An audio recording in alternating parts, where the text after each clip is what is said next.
Hello everyone, this is Jimmy and welcome to SevTech Ages episode 13.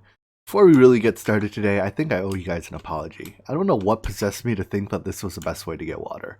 Um, Not only is it slow, it uses a lot of starlight, which is pretty difficult to automate. In fact, as far as I can tell, it's impossible to automate completely at this stage.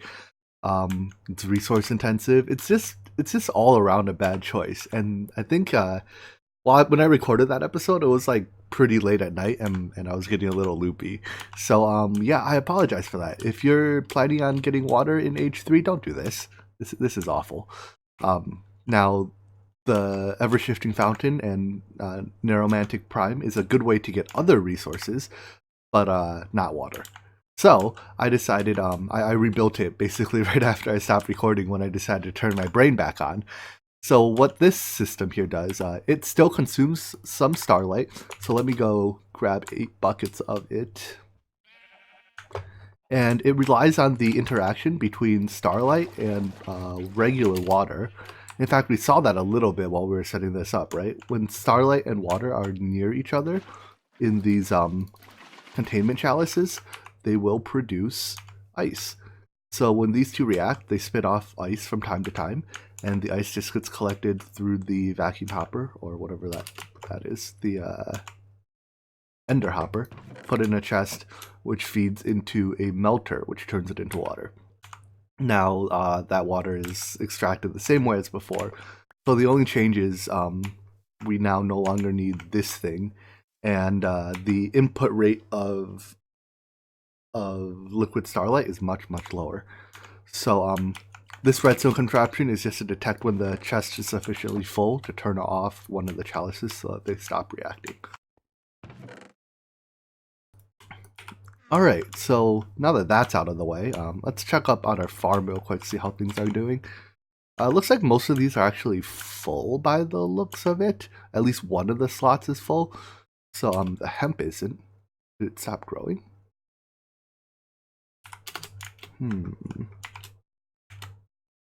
What happened here? Why are you not growing? I don't know what's happened, but it appears to be broken. I guess I'll fix it later. I'm thinking we'll have to expand. Well, we'll have to add new crops as we discover what else we'll need. Stuff like watermelon, pumpkin, will in all likelihood need next era. But for now, let's look at what we want to take care of today. So I'm thinking we're pretty close to a point where we can create the ore excavation modifier. I did some digging, and it turns out you actually can't get an ore excavation enchant through vanilla enchanting. So all those attempts to enchant books had no chances of producing ore excavation.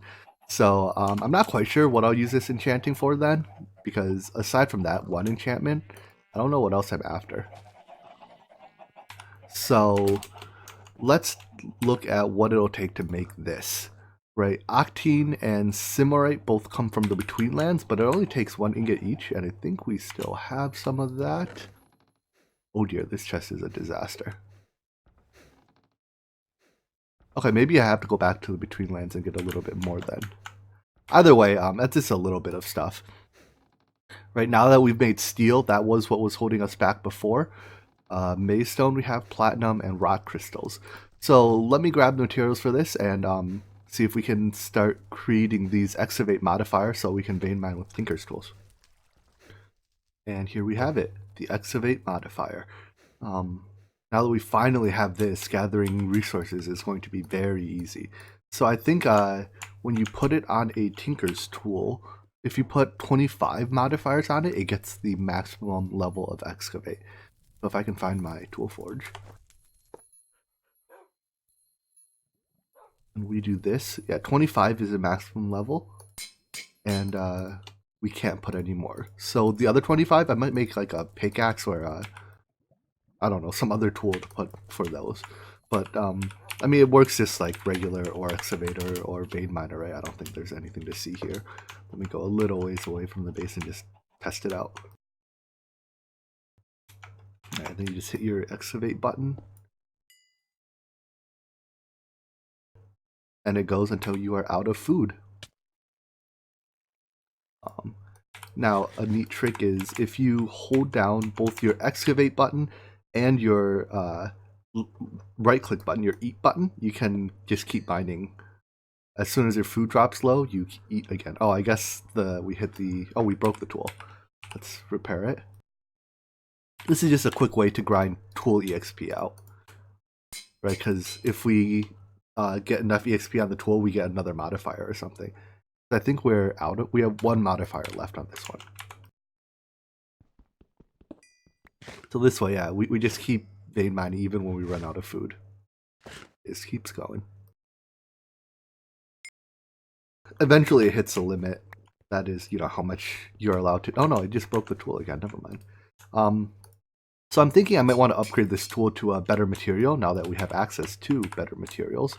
But let's do that. I'm thinking maybe steel. Let's see what our options are. I want something that is able to mine obsidian so that we can, mine obsidian with it. So obsidian's an option, but that's pretty low durability. So either obsidian or cobalt level mining.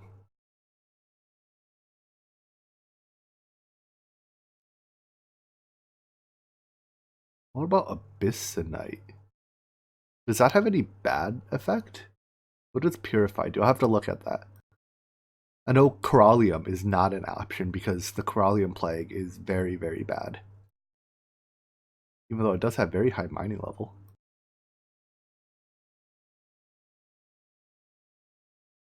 So yeah, I'm thinking either steel because it has obsidian mining level and pretty high durability, or abyssinite if I can get enough of this stuff. Alright, let me check. I decided that before I want to swap out the stone part of the hammer, I want to level it up to the point where it's unbreakable. So what I'm doing is I'm just deep down here in one of the caves and vein mining until the hammer breaks. And then when that happens, it gets a fair chunk of EXP. So if we look now, it has 6,000 EXP. I'll repair it real quick.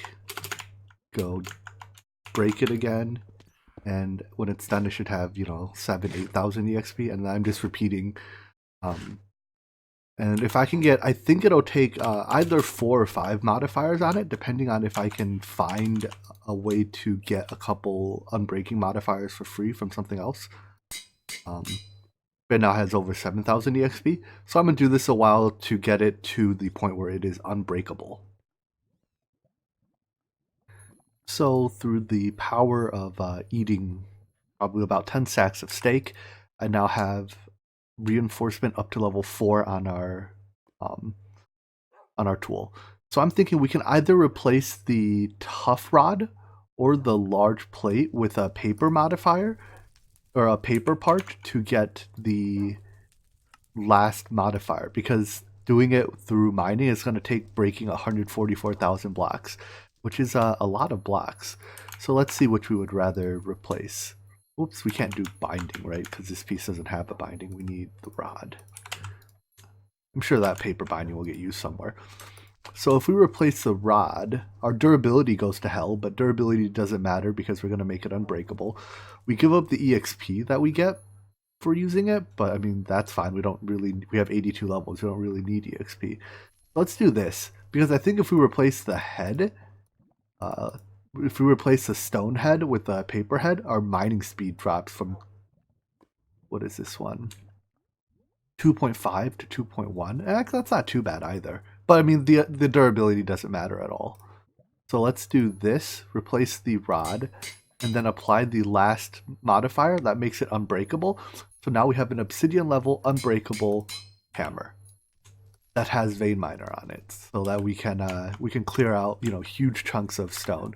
So now when we go look for ores, in fact, there's if you remember our copper vein down here that we only partially mined out, let's finish mining out now. This should be super easy now that we can just, mine it all in one go. In fact, this is some of the area I had been clearing all the stone out of to level up that tool. All of this area, there's no stone left. It's only the non-stone blocks. So let's come back to this vein, grab our tool, and vein mine.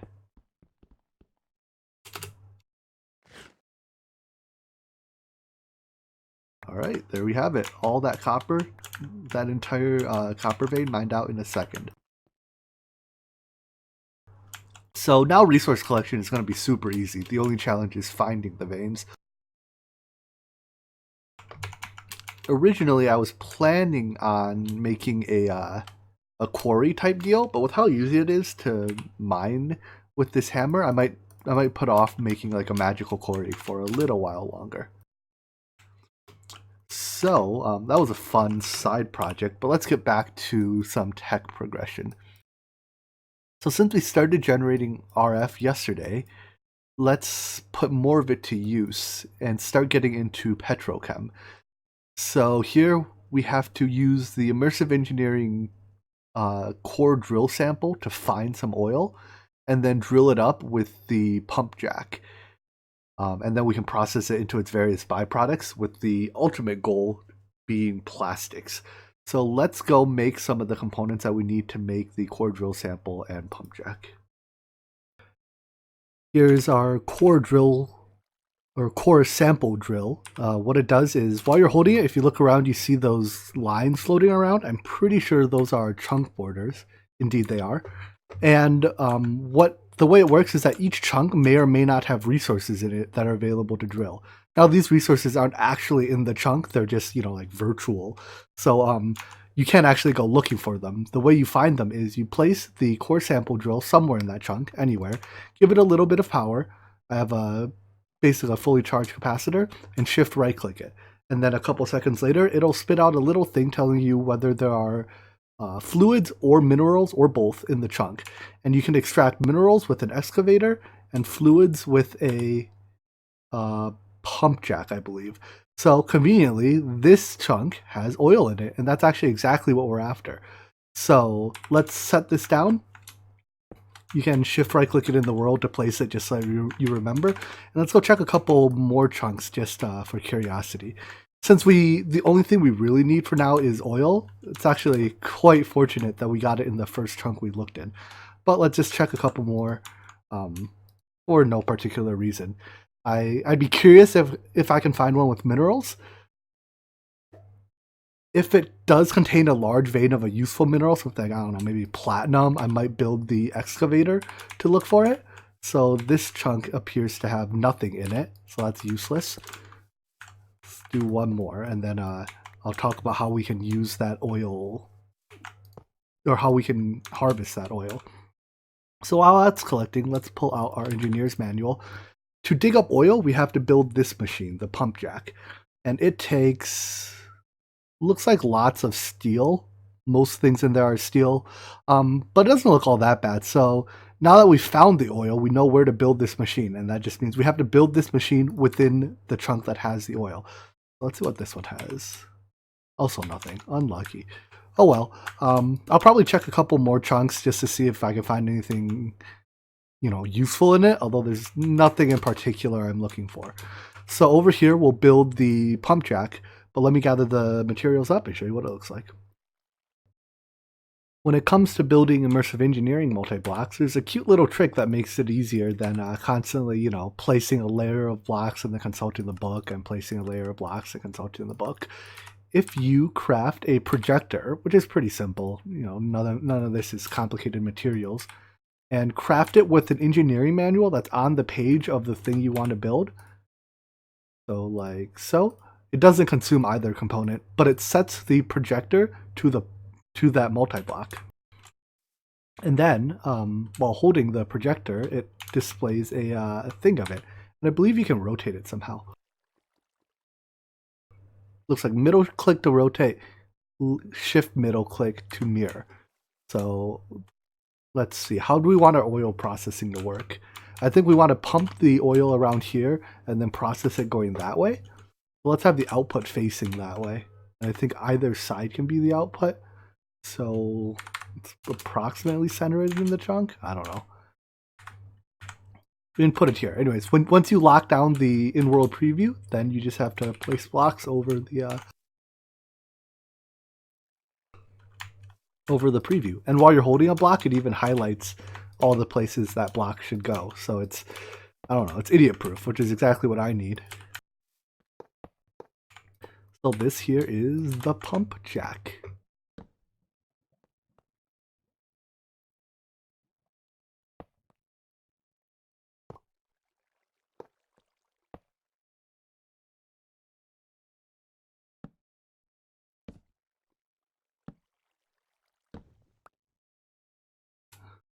Of course, there's floating pieces. Thanks, game.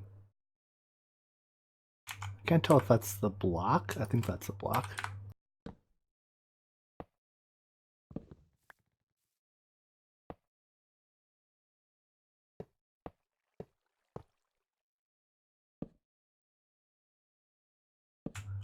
And there we have it. Now the structure is complete. To activate it, we hit one of the components. There we go. And then to turn the thing off, we just, I think, have to do that again. There we go. So now our pump jack is complete. We have to feed it with some power. Ow. 'Tis but a scratch. And I don't think this uses that much power. Is this in range? It is. Cool. And this starts pumping out oil. It doesn't have a UI as far as I can tell. Right, nothing to click on. But it is producing oil. So I think if we just get a bucket, we can probably right click on it and get a bucket of oil. Turns out we can't do that. Let me let's just make a tank to hold it for now then.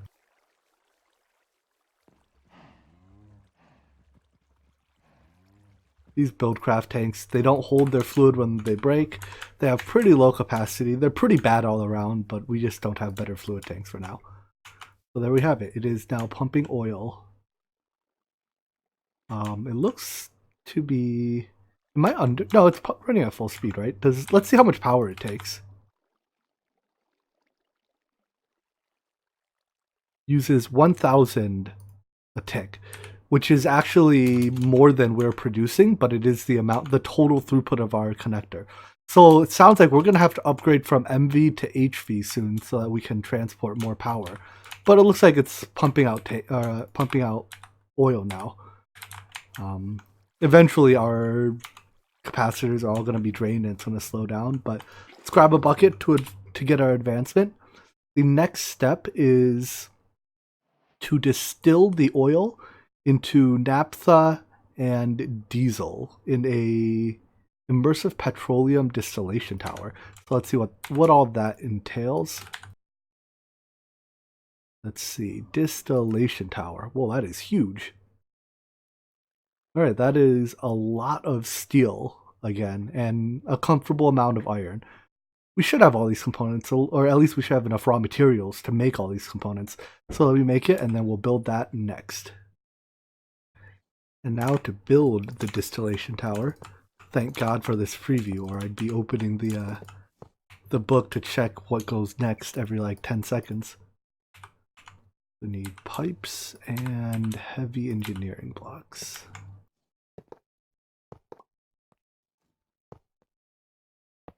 And I think at this point there's only like 3 block types left.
I don't know how I'm missing a block. Whatever, I guess I'll just make another one.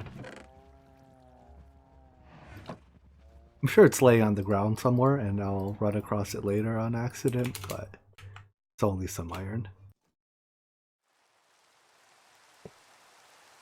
Alright, and there we have it. Our multi-block is complete. We right click there to make it form.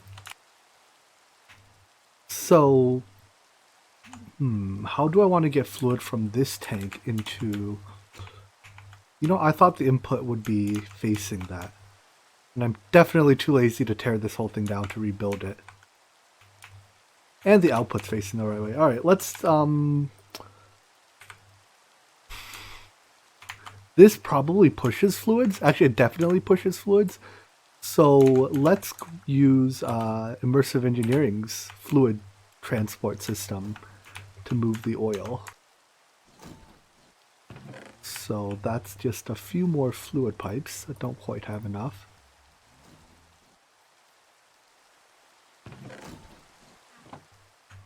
More iron. Oh dear, that's more fluid pipes than I meant to make. So we'll avoid that oil, that's fine.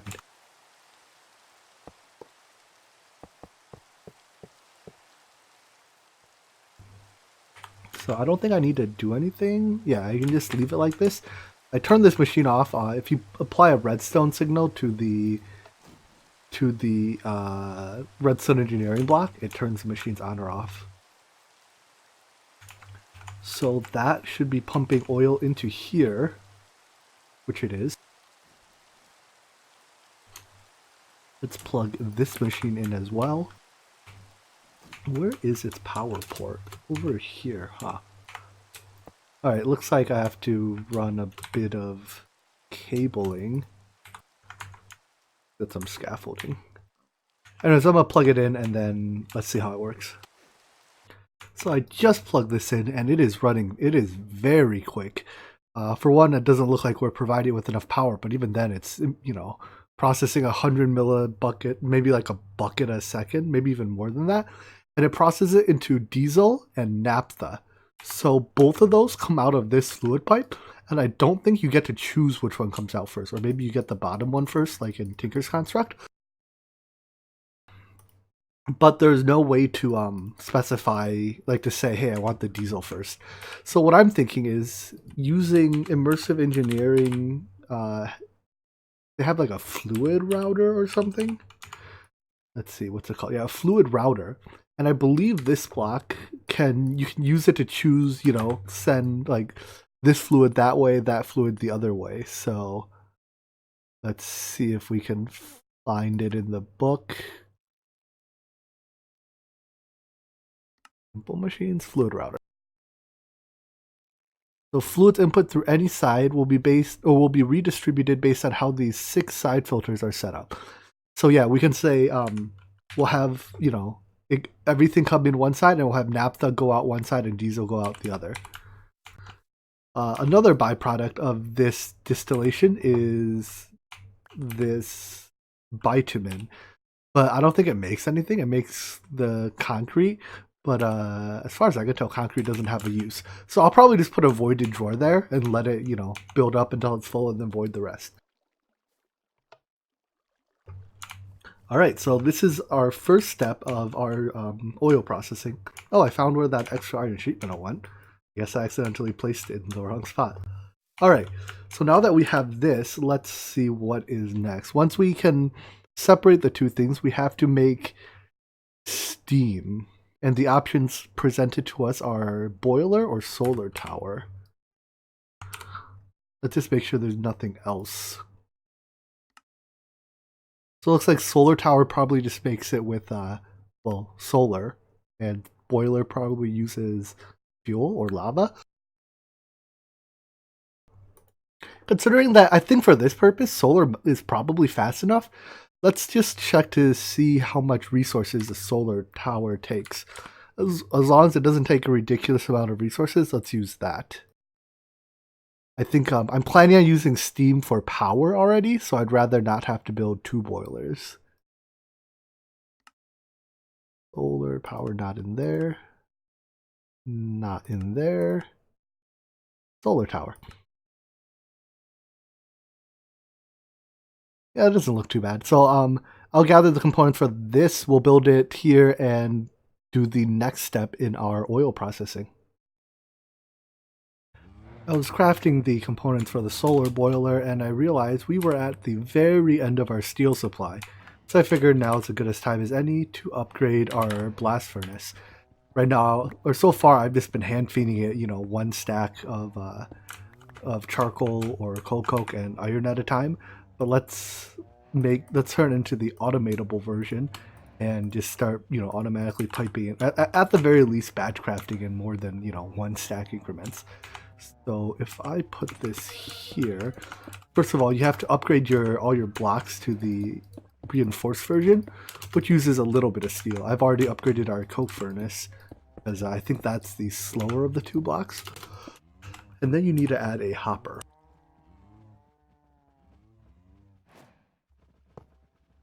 And then you right-click the thing with a hammer as usual.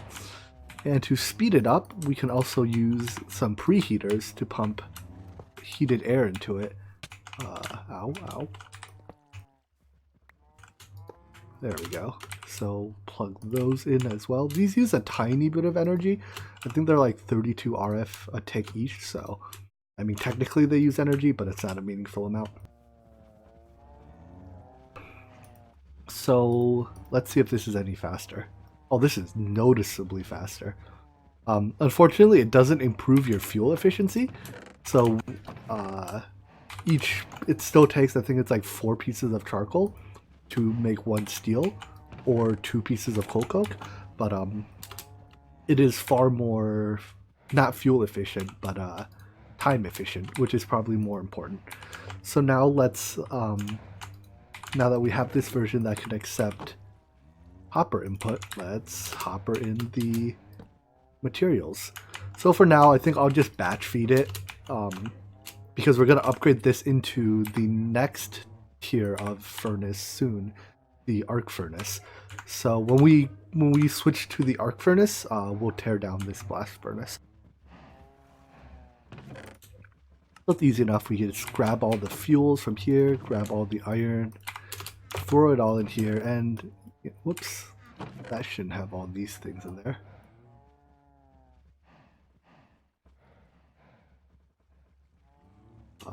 There we go. So that'll keep this stocked with both fuel and iron. And then we can also automate the extract from it by putting another chest right here. And I think slag comes out the back. Cool. So now we should be making steel a little bit faster. That said, that was like, I have 3 pieces of steel left to my name. So it'll be a little bit before we make enough steel to make the boilers. Unfortunately, it doesn't look like there's much else I can do at the moment. Maybe I'll go explore a little bit or something, but yeah, I'm kind of at an impasse. I'm just waiting for steel to cook, I guess. We've given our steel a little while to craft, and I think we've now have all the components to make the solar boiler. So let's see how this block works. For one, I suspect it only works during the day, right? Because the sun's only out during the day. But I don't know, how fast is it? How slow is it? We'll find out as we go.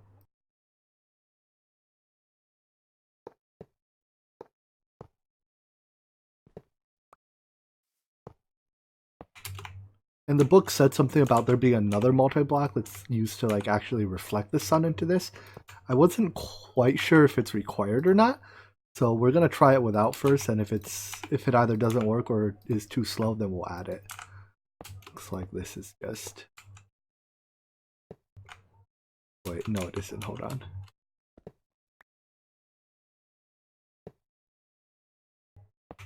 I wish I didn't have like those sparklies at my feet while I'm flying. It's a little distracting sometimes.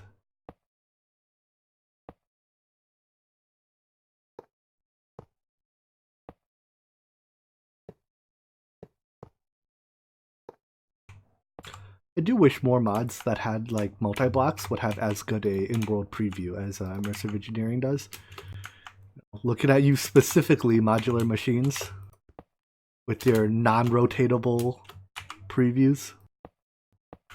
Cough, cough. All right, so with that, let's see which. It's always a guessing game for which block you right-click at the end as well. Well, the book tells you. I'm just guilty of not reading, I guess. A pretty cool looking block. I also built it the wrong way. I want this side to be output and this one to be input. So I guess I have to take it down and rotate it 90 degrees. Actually, that should be pretty easy, right? What pieces change to rotate this 90 degrees?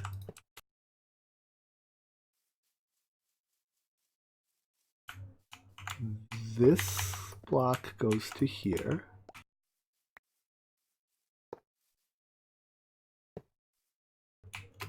And a couple of the pipes change. This pipe goes to here. Hope that's it. So that goes there. This goes here, and did I do it? Hey, I'm the best. Okay, so I'm thinking I'm just gonna siphon some water off of this system. I'll run an underground pipe to here, and we can see how this works. So I just slept through the night. It looks dark, but it's actually daytime out, and it doesn't seem to be working yet. So I read the book again, and this is a classic case of Jimmy RTFM. It needs at least one solar reflector to work, and I think the reflector is this little thing that you have to build, not right up against this, but with one block adjacent to these openings so that you can actually reflect sunlight into the distillery. So let me build a couple of them. I suspect the speed of this machine, scales with the number of reflectors you have. Let's see how it goes. So with one reflector, it produces steam pretty slowly. I don't know, maybe every 2 to 3 seconds it produces 100 millibuckets, but I have the materials for 4 reflectors. So let's build them all and see how much faster it gets.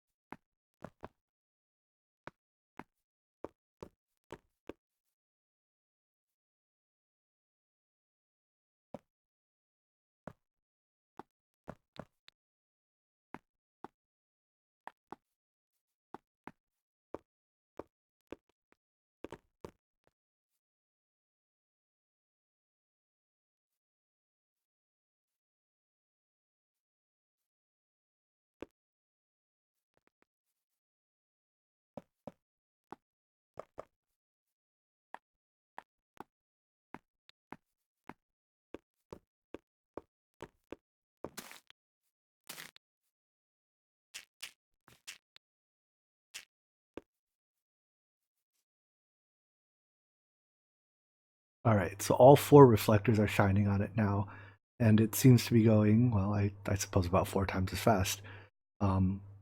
Hopefully this is fast enough to power the whatever this next thing is, propane mixer, I guess. So let's grab a bucket of it just to complete the quest. No buckets in my inventory.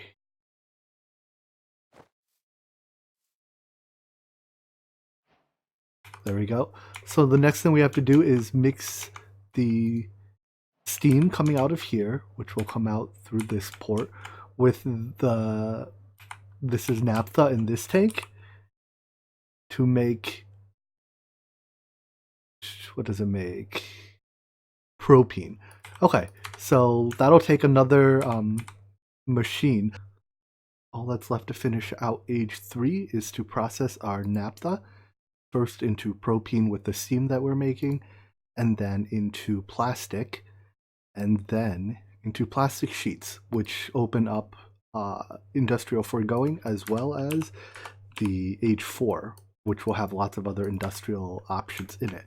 So as you just saw, that's first done by using a chemical mixer and then a liquid processor, and then a plastic motor. Now these blueprints all have recipes, but we don't actually have to make these items.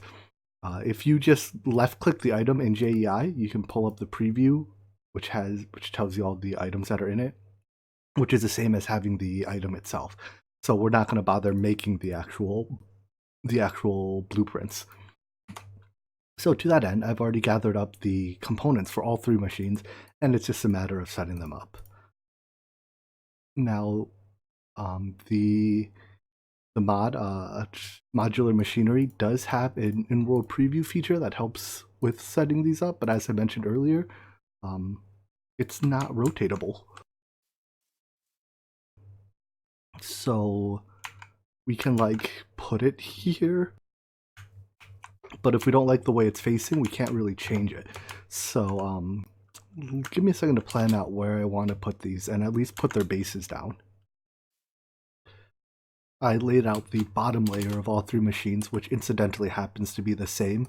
They all have a lot in common, actually. They have their controllers in the same spot, their input-output in the same spot, it's just sometimes slightly different hatches. So the first machine, the chemical mixer, has 2 fluid inputs, right? One will be for naphtha, the other one for steam, and a single fluid output, which is for the propane it produces. And then they all have the same structure as well. So like that. There we go. There's our first machine. The second one, they all have, remember, this is the output from the first one. Well, it has the input right next to it. So easy enough. Input, output, and casings.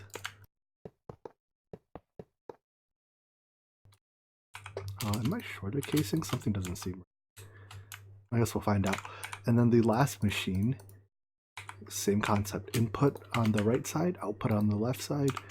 And this one's slightly different in that it's 1 layer shorter. Uh-oh, that didn't form. Is it solid? There we go. But it's still 1 layer shorter. So all we have to do is hook up the fluids to each of these. Let's grab a bunch of pipes. At first I thought that Immersive Engineering pipes couldn't extract without being pushed into, although after reading a bit I think that might not be the case. Let's try it and see what happens. So this one actually has 2 fluid inputs, right? One up front, which will get steam, I guess, and then one on the side, which will get naphtha. So let's see if that's working. This is already filled up with steam, and is this filling up with naphtha is the question. That's what I thought. Because this tank doesn't push, we need something that'll actually push fluids here. So let me go snag us, let's see what, let me go snag some Buildcraft pipes, and we'll use Buildcraft pipes to push fluid from that tank into here. So I'm now pumping fluids in using these Buildcraft pipes. All that's left is to power it and see it go. I think that should just involve connecting these up. Now, these machines don't use much power at all. If we saw in JEI, 10 RF a tick, 5, and a single RF a tick, or FE a tick, same thing, right? So let's give them the tiny little bit of power they demand, and they should start running. There we go. So this chemical mixer, when it's done, we should see a little bit of propane show up in this tank. Well, a little bit is a full tank's worth apparently. And I'm hoping that this tank pushes. That's awkward. It looks like it doesn't, which means I need something that can transport fluid 1 space. Oh no, that's perfect for a fluid hopper, I guess. Normally I would, in order to use Buildcraft pipes, you need 2 spaces. But let me grab a couple fluid hoppers then. In fact, do I have any on me? Doesn't look like it. Alright, yep, let me craft up 2 fluid hoppers. Alright, fluid hoppers in hand. First, let's grab a bucket of it so that we can complete the advancement. And then we have to do the awkward task of trying to place this fluid hopper such that both ends face the right way. Hey, we did it. So this should suck the propane into here. This will start processing it down, and once it's done, we grab a bucket of that, which this should be plastic. And then we just need one more awkwardly placed fluid hopper. And this should mark the end of H3 once this machine is done working. Isn't that exciting? H3 went by a lot faster than I thought. I mean, there wasn't all that much we had to do in it. We just had to do some fluid processing. Now, we still haven't done diesel processing yet. We can do that next era, but we have to process diesel down into mostly, well, I guess all three are useful: kerosene, gasoline, and lubricant. We'll, I think, process kerosene into rocket fuel, probably burn gasoline or something, and then lubricant is used in pneumatic craft. All right, here it goes. We can wave goodbye to era 3 or age 3. That might lag a bit when I pick these up.